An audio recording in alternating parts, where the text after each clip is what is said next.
एक दिन नबी पाक सल्लल्लाहु अलैहि वसल्लम हज़रत अबू हुरैरा और दीगर बैठे थे तो महबूब अलैहिस्सलाम ने फरमाया, भाई ज़रा ना वक्फे से मिला करो, मोहब्बत बढ़ती है। वक्फे से मिला करो, कदर खो देता है ये हर रोज़ का आना जाना, बड़ी दिलचस्प होती हैं बेतरतीब मुलाकातें। तो कहा ज़रा वक्फे से मिला करो, मोहब्बत बढ़ती है।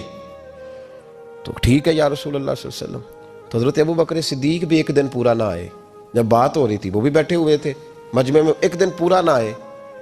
अगली सुबह हुजूर ने पूछा, अबू बकर कहाँ थे? अर्ज की, हुजूर आपने ही तो कहा था वक्फे से मिला करें। फरमाया, वो दूसरों के लिए कहा था, तेरे लिए नहीं कहा था। तो रोज़ मिला कर, पाबंदी से मिला कर, तवज्जो से मिला कर। वो तेरे लिए बात नहीं कही, वो कोई और है जो करीब रहें तो कदर कम होती है।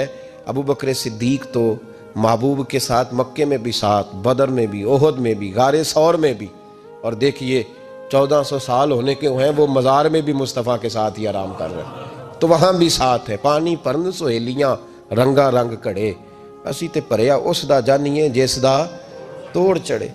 तो वो कम लोग होते हैं, वो लोग ज़्यादा खूब नहीं होते कि जो करीब आए तो कदर कम कर दी। हज़रत अबू बकर सिद्दीक ने फ़लसफ़ा बयान किया है कि प्यार सही करना, ये कोई मतलब नहीं कि करीब रहोगे तो कदर कम हो जाएगी, मोहब्बत खालिस करना।